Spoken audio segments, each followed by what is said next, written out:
Queridos irmãos e irmãs, a armadura do cristão. Vamos pedir a Jesus hoje que, através das armas de defesa e das armas de ataque, nós possamos refutar todos os ataques do maligno contra a nossa família, nossa fé, nossa igreja. Nessa pregação de hoje, com a oração, nós queremos que você fique ciente que há uma luta espiritual. E o Senhor vai lhe capacitar para vencer todo o mal que está vindo contra você. Nós tomaremos o capítulo 11 do nosso livro especial Libertos do Mal com Auxílio dos Anjos, que aqui é ditado pelo Instituto Hesed. E nós vamos pedir em primeiro lugar que o Espírito Santo abra o seu coração, a sua alma e o seu entendimento, para que essas palavras possam cair no seu coração e render frutos 100 por 1. Inicio tomando um texto da Sagrada Escritura que é muito conhecido por todos nós, que é Efésios 6, versículo 10 em diante, que é justamente o local que fala da armadura do cristão. Finalmente, irmãos, fortalecei-vos no Senhor por seu divino poder. Revesti-vos da armadura de Deus, para que possais resistir às ciladas do demônio.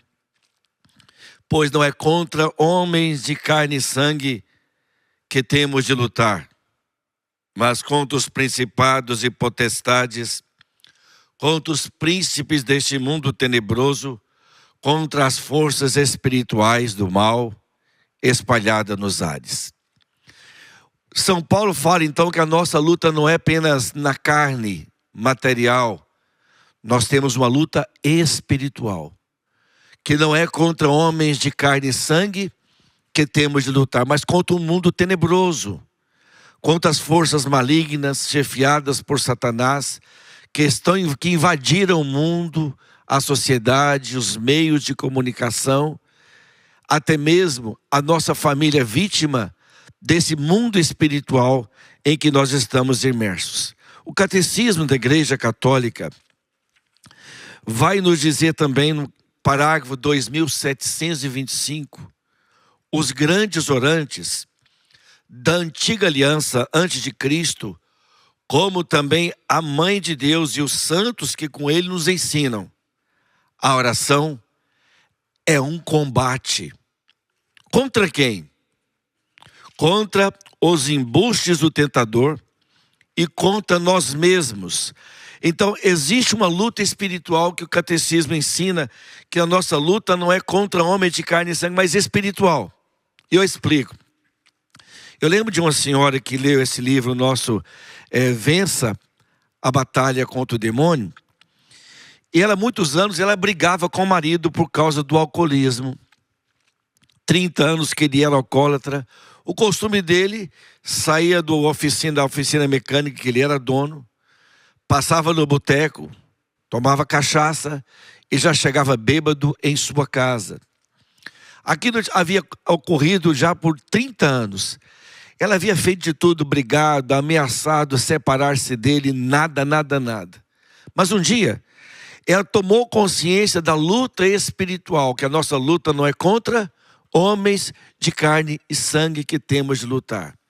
Ela resolveu que naquele dia ela iria expulsar o demônio do alcoolismo que dominava o marido dela. Fora da bebida, ele era um homem maravilhoso, mas quando bebia, se transformava.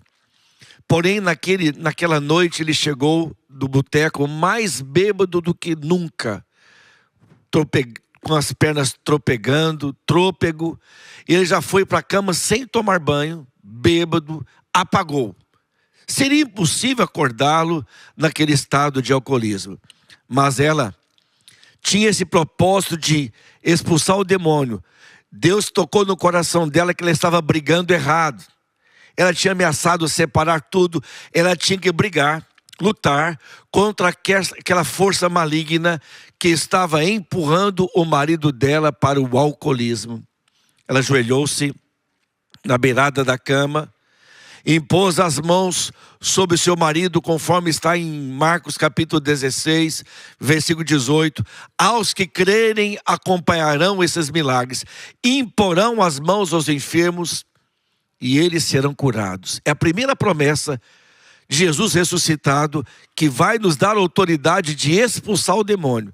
E quando ela estendeu a mão e disse: em nome de Jesus, vai embora demônio do alcoolismo do meu marido, uma terceira voz falou através daquele homem: ele é meu, eu matei o pai dele de tanto beber, e vou matar ele também porque ele é meu. Ela se lembrou imediatamente que o sogro havia morrido também de alcoolismo, de cirrose hepática, em decorrência da bebida alcoólica. E ela levantou a aliança, que era o vínculo matrimonial daquele casamento. Embora estava com o amor desgastado, ela não havia tirado aquele símbolo da aliança com Deus que os dois fazem. E ela disse: não, o meu marido não é seu. Meu marido é de Jesus, porque eu sou de Jesus. E por meu casamento, eu me tornei uma só carne com meu esposo. Porque se eu sou de Jesus, ele também é de Jesus. Por isso, em nome de Jesus, vá embora e não retorne mais. Parecia que nada havia acontecido. Mas a oração, como diz Santo Tomás de Aquino, ela muda qualquer situação. E a palavra de Deus ainda nos diz que tudo que pedides com fé na oração, vós o alcançareis. No dia seguinte, ele acordou, foi trabalhar, não foi ao boteco naquela sexta-feira, voltou lúcido, e para a surpresa dela, ele disse: eu quero ir amanhã na igreja, você sabe onde eu posso me confessar? Se confessou. Nunca mais aquele pai de família, aquele esposo, colocou uma gota de álcool na boca. A nossa luta é espiritual. E a palavra de Deus vai nos dizer que nós temos uma armadura. Mas preste atenção. Esse trecho da Sagrada Escritura, não adianta você orar e pedir a proteção da armadura do cristão sem que você cumpra o que cada parte da armadura corresponde. Nós sabemos que, por que nós temos essa imagem dos anjos como anjos que combatem, como guerreiros? Porque é da própria Sagrada Escritura que nós podemos ver rapidamente lá no Antigo Testamento, no livro de Josué, que o arcanjo Miguel, ele é visto com a espada.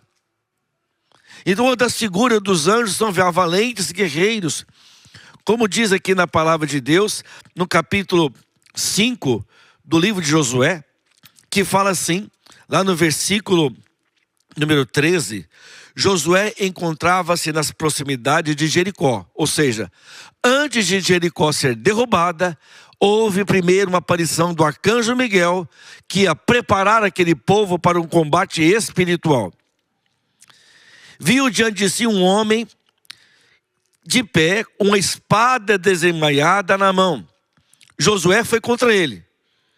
És dos nossos, disse ele, ou dos nossos inimigos? Ele respondeu: não, venho como chefe do exército do Senhor. Josué prostrou-se com o rosto por terra e disse: que ordena o meu senhor e o teu servo? O chefe do exército do Senhor respondeu: tira o calçado dos teus pés, porque o lugar em que te encontras é santo. Ou seja, onde aquele arcanjo com a espada na mão, chefe da milícia celeste, apareceu, aquele lugar se tornou santo. Ou seja, é o arcanjo Miguel que está ali diante do povo de Deus. E no Salmo número 102, versículo 20, a palavra de Deus diz assim: bendizei o Senhor todos os seus anjos, valentes heróis, guerreiros que cumpris a sua palavra, dóceis à sua palavra. Bendizei o Senhor todos os seus exércitos, ministros que executais a sua vontade. Salmo 102, versículo 20 e 21. Ou seja, os anjos são valentes guerreiros e a missão deles é combater o mal para nos dar a salvação. E quando pegamos essa passagem da armadura do cristão, imagina que Deus quer te dar uma armadura tão forte como a de um anjo para você combater no mundo espiritual. E assim nos diz a palavra de Deus, no versículo 13. Tomai, portanto, a armadura de Deus para que possais resistir nos dias maus, porque virão dias maus. E mantê-vos inabaláveis no cumprimento do dever. Ficai alerta. A cintura cingido com a verdade. Havia um cinturão, porque havia a couraça, a parte de cima e a parte de baixo. Só que a parte do cinto era um cinturão de armadura, não era couro comum. Era algo especial para que aquele lugar não fosse perfurado. E aqui vai tomar, ficar alerta, a cintura cingido com a verdade. Para o hebreu, os rins são a sede dos sentimentos. Então, o que deve pautar a nossa vida? A verdade. Se a pessoa estiver na verdade, buscando a verdade, nada além da verdade, você está vestido da couraça. Que sua vida seja um testemunho da verdade. Viva com verdade a castidade. Viva seu matrimônio com castidade. Vive seu estado de vida com verdade. Porque a verdade é o cinturão. O corpo vestido com a couraça da justiça. Ser justo. Como São José. Lá em Mateus 1,19, a palavra de Deus descreve José como homem justo. Justo é como uma luva que veste a mão. Justo é o homem que se conforma verdadeiramente e totalmente com a vontade de Deus. Ser justo é fazer a vontade de Deus e não nossa. Ser justo é você ser um dizimista fiel. Ser justo é você ser um bom esposo, uma boa esposa. Ser justo é você não passar os outros para trás. Se você é uma pessoa justa, você está com essa couraça da justiça. Os pés calçados de prontidão para anunciar o evangelho da paz. Ou seja, você tem que ter diligência, vontade de pregar a palavra de Deus. Você tem que ter o coração voltado para Deus, querer evangelizar a todo tempo. Onde eu estou, chega no avião, num saguão de hotel, ou seja, um saguão também de aeroporto, ou até mesmo qualquer lugar que eu passe, eu sou um evangelizador. Deus não tira folga e eu não tiro folga também. Claro que tem lazer em família, mas mesmo no lazer em família com os amigos, você é um evangelizador, porque você está de prontidão. Se o Senhor te chamar para pregar a palavra, você vai pregar não só com palavras, mas com gestos. Há uma passagem na vida de São Francisco, que ele convidou seus confrades: vamos à vila para pregarmos a palavra de Deus. Eles andaram por ali, e voltaram para o convento. Eles disseram: mas Francisco, você disse que iríamos pregar a palavra de Deus? Sim, mas nós não pregamos. Como não pregamos? Deus quer que a gente pregue a palavra o tempo todo. Se for preciso, use palavras. A sua vida deve ser uma evangelização. E ainda vem outra parte também da armadura. O escudo da fé. O que é o escudo da fé? O escudo serve para você refutar, para você impedir que receba os dardos inflamados do maligno. Agir na fé. O que é agir na fé? O demônio quer colocar medo no seu coração, quer colocar maus pensamentos. Vamos entender algo muito importante, que é como o diabo age.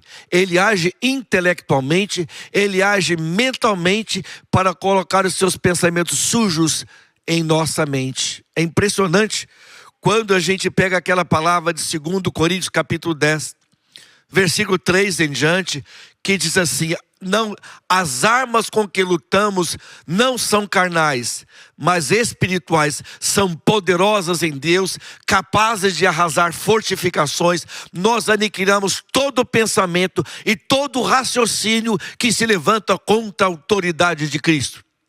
Ou seja, quando nós oramos e usamos as armas espirituais, nós estamos acima de tudo indo contra um pensamento maligno que dominou o mundo. Um pensamento de orgulho e vaidade que contaminou o coração de Adão e Eva.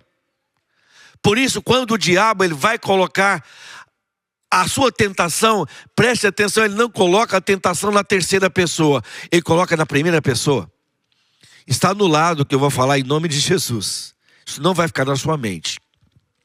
O diabo, quando quer levar alguém a se matar, ele fala assim: a minha vida não presta. Ele não fala a sua vida não presta. Ele fala a minha vida. É como se ele colocasse dentro de nós aquele pensamento de morte, porque ele é o autor da morte. Ele fala assim: a minha vida não presta, ninguém me ama, ninguém liga para mim. Eu vou sair desse sofrimento me matando. Eu vou fazer uma carta. E toda pessoa que suicida faz tudo no silêncio. E quando a família descobre, por que não me contaram? Porque o diabo age no oculto, colocando em nós os pensamentos dele. Quando ele quer levar a pessoa ao desespero da ansiedade e do medo, ele coloca o lixo dele dentro de nós, no nosso pensamento. Ele não vai falar assim: sua mãe vai morrer, esse filho seu vai morrer, você vai bater o carro. Não, ele coloca ao contrário. Se eu pegar esse carro, eu vou dirigir e vou capotar e vou morrer. Como aquela mãe que desesperada vai lá na beirada do bercinho, com medo que a criança pare de respirar, ela não tem paz. Ela fica com medo que a criança morra, porque o medo tem duas facetas importantes. Primeira faceta: o medo é um sentimento de autoproteção. Temos medo, às vezes, quando estamos diante de uma altura. É um sentimento de preservação da vida. Mas existe um segundo aspecto do medo, que é o medo imaginário. O diabo coloca em nós, ele mexe na imaginação. E na imaginação, ele consegue colocar medos imaginários, coisas que não aconteceram, mas eu já imagino, já fico apavorado, ansioso. Eu tenho uma conta para pagar depois de amanhã, já estou angustiado, eu não vou conseguir. E passamos a não confiar em Deus e na sua divina providência. Então essas armas são de defesa. O capacete da salvação, acreditar na palavra, e a palavra de Deus, que é a espada. Então contra Satanás você vai desembainhar a espada de Deus.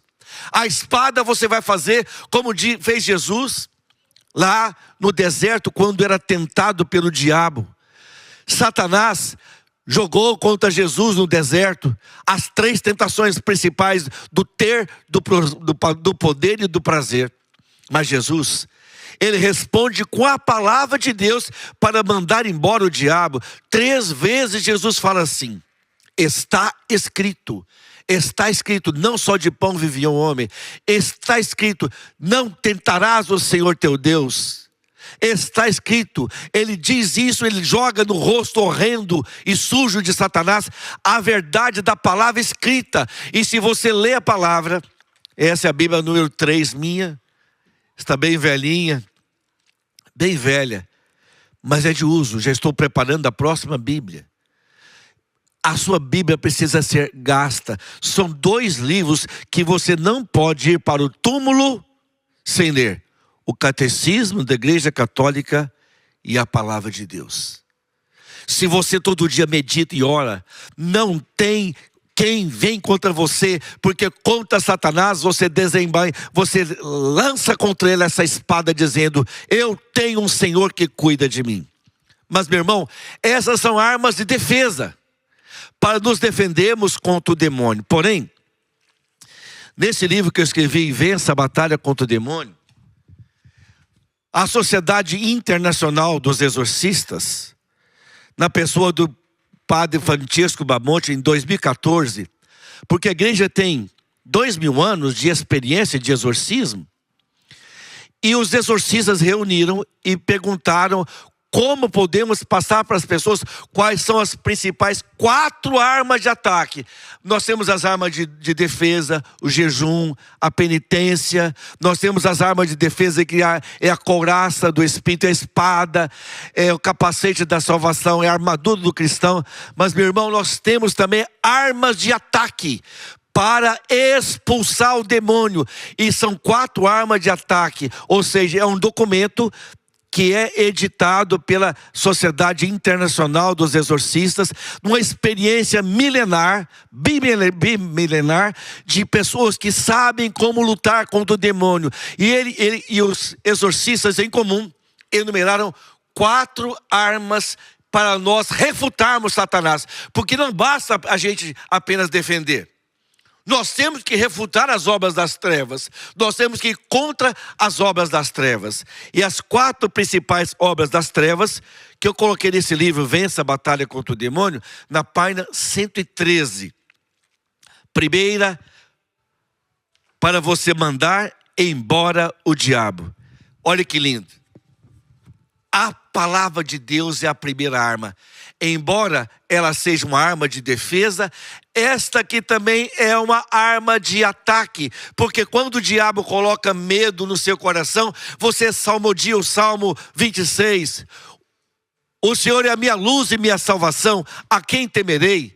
Quando o diabo coloca medo em você, você salmodia o Salmo 22, que diz: o Senhor é meu pastor, nada me faltará. Ainda que eu atravesse o vale tenebroso da sombra da morte, nada temerei, pois estás comigo. Então a palavra de Deus, além de ser uma arma de defesa, também é uma arma de ataque poderosíssimo. Olha, toda vez que você coloca essa palavra no coração, ela tem que ficar decorada. Decorada vem do latim decor. Guardar no coração, aqui dentro. Decorar não é apenas guardar na cabeça, mas no coração. A boca fala do que o coração está cheio. A primeira arma de defesa é a palavra de Deus e também de ataque. Primeira arma de ataque. Ou seja, não deixe de meditar a palavra de Deus. Não deixe, por isso na igreja, na missa, nós celebramos, tem 2 tipos de alimento: o pão da palavra e o pão da Eucaristia. Você comunga, ambos te alimentam. A palavra te alimenta e te fortalece para refutar todos os ardis de Satanás. Por quê? O diabo quer agir na mentira. Eu me lembro de ter casado com uma pessoa muito próxima a nós, que ela estava com anorexia profunda, não se alimentava. Olha, uma adolescente, criança para adolescente de 12 anos de idade. Primeiro oramos com ela, levamos ela, e os pais levaram aos médicos, psicólogos, nutricionistas. Ninguém fazia ela comer no estágio último já de anorexia. Aí um dia o Senhor me deu uma palavra, que eu precisava colocar a palavra de Deus no coração dela. Preguei a palavra de Deus. E precisava tirar os ardis de Satanás. Eu perguntei para ela: por que você não come? Eu já sei por quê, o Senhor me mostrou. Você pensa assim: se eu comer, eu vou engordar. É isso mesmo. Aquela jovem adolescente disse: é assim mesmo. Agora eu disse para ela: isso é mentira de Satanás. Comida não engorda. O que engorda é vida sedentária. Vamos repetir isso? Eu disse: comida não engorda. O que engorda é vida sedentária. Eu disse: olha, eu tenho uma filha mais velha, que ela come muito, mas é atleta. Corre, malha, é magra. O que ela come, ela transforma em músculo. E isso ela passou a comer. Mas foi necessário localizar qual era a mentira de Satanás. E a palavra de Deus é a verdade. O próprio Jesus fala em João capítulo 15, versículo 16: eu sou o caminho, a verdade e a vida. Então quando você lança contra Satanás a verdade, a palavra de Deus vai te defender. Segunda arma de ataque para refutar as obras do demônio: o Santo Rosário. Mas por que o rosário é uma arma de ataque? Muitas pessoas pensam que é uma arma de defesa. O rosário não é decorado, ele é contemplativo. Você contempla os mistérios gozosos, luminosos, dolorosos e gloriosos do Senhor Jesus. Você passeia na vida de Jesus através do coração de Maria. E toda vez que você reza o rosário, você está refutando Satanás da sua casa. E eu faço um desafio a você que é casado. Eu tenho 40 anos de casado. Eu e minha doce Neuzinha não ficamos um dia sequer sem rezar o terço junto, ou o rosário. Por quê? Porque nós descobrimos que o rosário, o terço, mantém acesa a chama do amor. E todo casal que rezar pelo menos um terço junto não vai brigar mais. As briguinhas acabam. Aquele que fica um de cara virada para o outro acaba, porque o terço é uma arma de combate. Eu tive a oportunidade nessa vida, eu sou missionário há 44 anos, os cabelos já embranqueceram, mas eu continuo, graças a Deus, na vitalidade apostólica, porque eu tenho sede de levar Jesus Cristo a todos os corações carentes. Mas nesses 44 anos como missionário, ministeriado em cura e libertação, eu tive a oportunidade de ministrar ao lado dos maiores exorcistas, Padre Forteia, Padre Rufus e muitos outros, Padre Duarte Lara, que é um grande amigo. E muitas vezes a gente ajuda os exorcismos na intercessão. O exorcismo é exercido pelo padre, pelo sacerdote, que foi designado pelo arcebispo ou pelo bispo. E nós podemos orar por intercessão, orar pela libertação, mas imprecações diretas contra Satanás, ordem direta contra Satanás, somente o exorcista pode fazer, somente ele. Então, muitas vezes nós estamos orando com o rosário, às vezes as contas do terço arrebentam-se em nossas mãos. O diabo não consegue sequer falar o nome de Maria, fala a mulher, ou aquela mulher. E toda vez que fala, a mulher está aqui. Quando rezamos o rosário, eu sei que a mulher é aquela mulher de Apocalipse, capítulo 2, 12, que pisou a cabeça da serpente. Essa serpente que continua fazendo guerra contra os descendentes da mulher, como está no capítulo 12, versículo 14 de Apocalipse. Então, às vezes, as contas do rosário rebentam na nossa mão. O demônio não consegue falar o nome de Jesus e nem de Maria. Porque Nossa Senhora é a criatura humana mais humilde. Aquela que, com o seu sim, derrotou todo o orgulho de Satanás. Preste atenção, muito importante que eu vou falar. Isso é da teologia. Lúcifer era o principal anjo de Deus. Lúcifer quer dizer portador da luz. Mas ele se rebelou contra Deus e se tornou Satanás. Lúcifer não existe mais. Agora é Satanás, o adversário.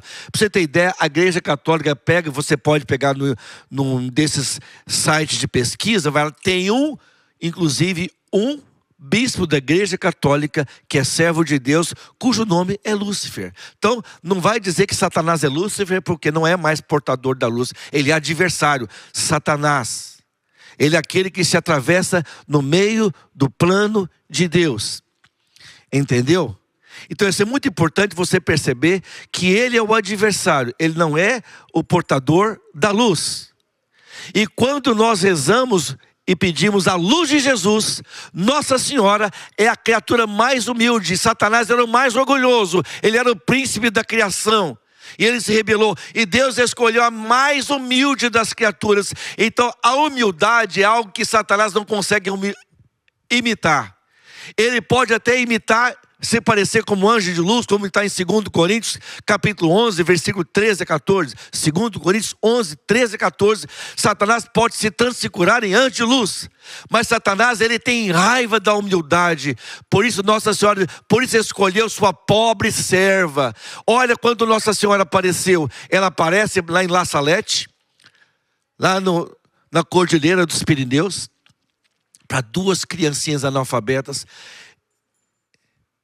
E lá na gruta de Massabielle, na França, em Lourdes, para uma menina, Santa Bernadette, analfabeta. E lá em Fátima, para 3 pastorinhos que eram, até então, eles eram praticamente analfabetos. A única pessoa que sabia ler melhor era a Lúcia. Então Nossa Senhora escolhe os humildes. E Deus escolhe os humildes para derrotar os soberbos, para tirar do trono os poderosos. Assim, Deus escolheu a mais humilde das criaturas, que é Maria, para derrotar o mais orgulhoso dos animais, ou dos seres criados por Deus. Por isso, Nossa Senhora é aquela que nas contas humildes do terço derrota Satanás. Então a primeira arma para você atacar e vencer Satanás, a primeira arma é a palavra de Deus. A segunda arma é o rosário. A terceira arma, como está nessa página 113 do livro, é a santa confissão. O padre Gabriele Amorsi, que é um dos maiores exorcistas, ele morreu não tem muito tempo. Tem inclusive documentários sobre a vida dele. Ele tem vários livros maravilhosos. Um exorcista conta-nos, o último dos exorcistas, exorcistas e psiquiatras, novos relatos de um exorcista. Pegue os livros. É uma catequese maravilhosa de libertação, juntamente com a Suma Demoníaca do Padre Forteia. São livros maravilhosos. Esses dois autores, grandes exorcistas, eles são unânimes em afirmar: a confissão vale mais do que um exorcismo. Porque o exorcismo é um sacramental da igreja, exercido por um sacerdote designado pelo bispo, repito. Mas ao passo que o sacramental é um meio pelo qual chega a bênção, a confissão é um sacramento, é um meio eficaz que produz a graça, é o próprio Cristo que perdoa. Por isso, muitas vezes quando nós vamos confessar, o diabo quer colocar vergonha em nós. E pecado não confessado é terreno onde o diabo trabalha. Eu me lembro que em 1980, isso tem 43 anos, hein? Em 1980 eu fui com o meu coordenador, quando eu aprendi a pregar com ele, comecei a viajar com ele em 1979. Nós começamos a fazer uma oração e o meu coordenador fez uma oração de renúncia. Como se faz no sábado santo, no sábado da vigília pascal, que a gente faz uma renúncia a Satanás. Naquele momento, muitas pessoas do diabo manifestou em muitas pessoas e tínhamos que fazer oração de libertação por elas. Havia ido conosco um dentista que ele não tinha muito, não era de equipe, ele tinha ido para nos levar de carro, ele tinha comprado um carro novo, mas ele tinha dificuldade de relacionamento com sua esposa. Mas ele resolveu rezar também pela libertação. E nós rezamos, aquelas pessoas oprimidas foram libertadas bem rápido, mas havia um ser maligno naquela mulher que ele orava, que era muito falador, um demônio muito falador. E o nosso Sebastião Bernardino da Costa, que era um grande homem, mas ele era bravo. Imagina um homem enérgico. E ele ficou esperando que esse amigo nosso lá, esse conhecido nosso, fizesse a oração de libertação. Mas o diabo não ia embora. Faltava-lhe autoridade espiritual. A autoridade espiritual vem de santidade. A autoridade espiritual vem de verdade. A autoridade espiritual vem de santidade. A autoridade espiritual vem de intimidade divina. Se você não tem intimidade, se você não tem vida sacramental, você vai ser facilmente objeto dos caprichos malignos de Satanás. De repente o diabo falou através da mulher: quem é você para colocar a mão na minha cabeça? Ontem às 3 horas você estava no motel com a mulher. Ele sentou, tirou a mão, ficou branco, igual um papel. E o Sebastião viu que aquela seta inflamada de Satanás havia atingido ele na sua fraqueza. Nós não estávamos ali para julgar ele. E foi isso que o Sebastião fez.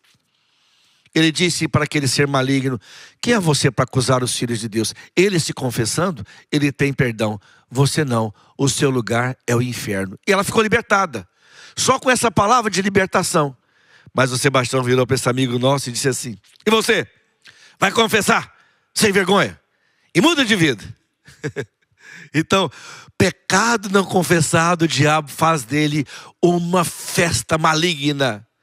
E lembre de uma coisa, como diz o Catecismo da Igreja Católica, no parágrafo 1035. As almas que morrem em estado de pecado mortal, após a morte, descem imediatamente aos infernos. Meu irmão, minha irmã, morrer em estado de pecado mortal, a alma vai para o inferno. Como eu disse na pregação de ontem, é como Herodíades. Herodíades, ela para ficar no pecado como rainha adúltera. Ela fez de tudo para que matasse aquele que acusava o pecado dela. Quando a pessoa quer pecado e alguém fala que está no pecado, é como se você coloque uma pessoa no meio de um vespeiro. É como você põe a pessoa sentada em cima de uma formiga saúva, que é a formiga cabeçuda. É a mesma coisa, põe ela sentada. Então, quando você fala para uma pessoa que ela não quer largar o pecado, ela diz, ela vai te perseguir, ela vai te matar. E por isso, quando você confessa o pecado, o diabo não pode mais trabalhar na sua mente, na sua história. Você confessou, você está lavado pelo sangue precioso de Jesus Cristo. Seja qual for o pecado, como está em Romanos 8, versículo 1.